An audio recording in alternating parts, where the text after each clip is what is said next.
Alô, tudo bem? Estou chegando do sepultamento da esposa de um amigo. Infelizmente, um câncer fulminante de esôfago levou uma pessoa maravilhosa. Interessante que eu conversava com ele ao lado do caixão, do corpo da esposa, falecida esposa, e ele me dizia o seguinte: a vida foi injusta para nós, tanto para mim quanto para ela. E ele começou a me falar de algumas coisas assim importantes que a esposa fazia para ele, falando de algumas das suas virtudes, demonstrando assim o quanto ele amava essa mulher e o quanto ele era apaixonado por ela. E interessante, quando ele falou que a vida não foi justa, ele não mencionou que Deus não foi justo. E no decorrer da nossa conversa, ele disse o seguinte: eu ainda continuo crendo em Deus. Continuo crendo em Deus. Que coisa profunda, né? Que palavras profundas que me levou a fazer essa reflexão de hoje. O verso mais curto das Escrituras Sagradas está em João, no Evangelho de João, no capítulo 11, e o verso 7, que diz o seguinte: Jesus chorou. Essa não foi a única vez que Jesus chorou. Jesus chorou muitas vezes quando por aqui passou. Muitas vezes. Tanto é que o livro de Hebreus, capítulo 5, verso 7, eu leio para você, diz o seguinte: durante os seus dias de vida na terra, Jesus ofereceu orações e súplicas em alta voz e com lágrimas. E com lágrimas, diz o texto. Muitas vezes chorou. Mas o texto que eu me referi, de João capítulo 11, verso 7, que diz que Jesus chorou, o verso mais curto das Escrituras, ele estava diante da sepultura de um grande amigo chamado Lázaro.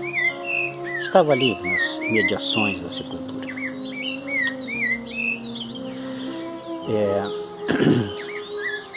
Jesus, meu amigo, é sensível às lágrimas e à morte, porque a morte é um elemento estranho no projeto de Deus. O ser humano não foi criado para morrer. Quando ele foi criado, foi para viver e viver para sempre.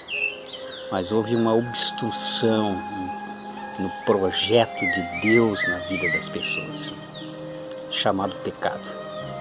Em consequência disso, veio a morte. Mas existe uma solução para a morte em Cristo.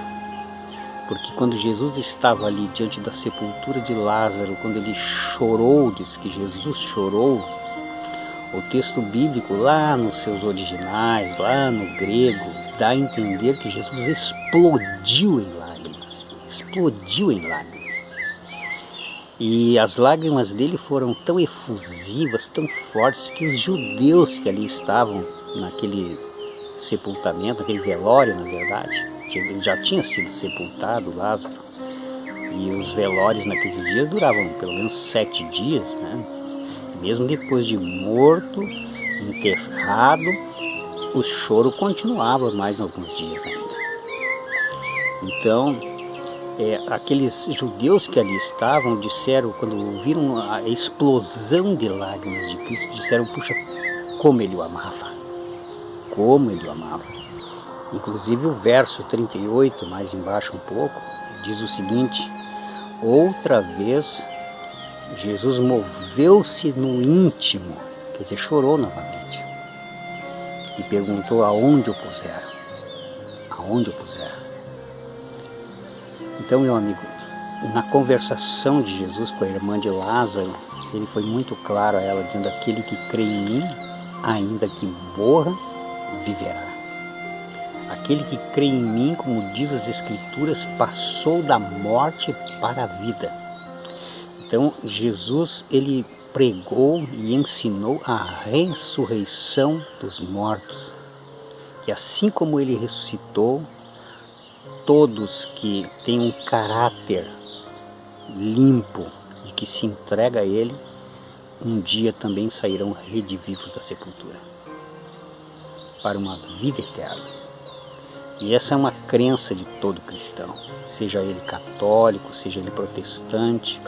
O credo católico diz: aquele que há de vir para julgar os vivos e os mortos.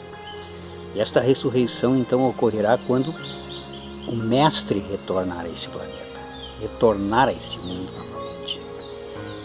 Os protestantes creem nesta verdade também, o milagre da ressurreição, no dia da manifestação de Cristo, quando ele retornar a esse planeta novamente.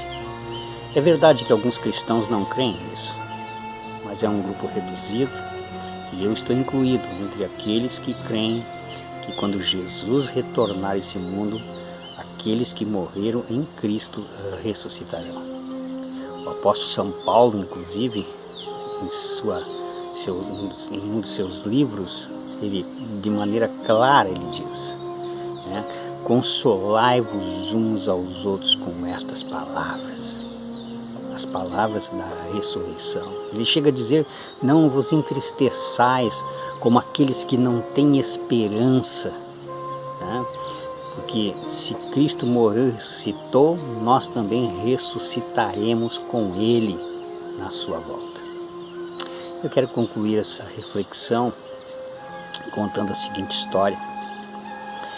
Conta-nos que certa vez uma mulher estava com seu filhinho, 5 aninhos, ao lado do caixão do esposo e pai.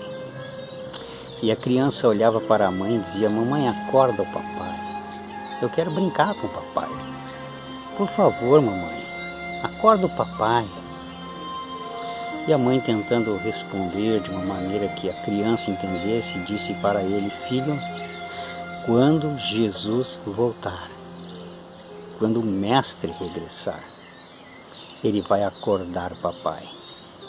Quando a mãe terminou de dizer essas palavras, a pessoa que ia oficializar a cerimônia fúnebre estava chegando lá no pátio, lá na rua, e alguém gritou: ele está vindo, ele está chegando.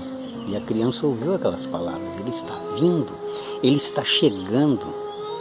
E se desprendeu dos braços da mãe, correu em direção àquele homem, talvez um padre, talvez um pastor, não sei, e abraçou aquele homem e disse: olha, o senhor é Jesus? O senhor veio acordar o meu papai? E aquele homem olhou para a criança e disse: olha, filho, eu não sou Jesus. Ele então soltou um pouco os braços e perguntou para ele: mas o senhor conhece Jesus? E ele disse, o homem disse: sim, filho, conheço Jesus. E a criança então fez a seguinte observação: quando o senhor ver Jesus novamente, por favor, diga para ele que eu e a mamãe não suportamos mais a saudade do papai e que ele venha acordar meu pai. Meu amigo, isso é razoável para você? Pense nisso. Fica a dica de hoje.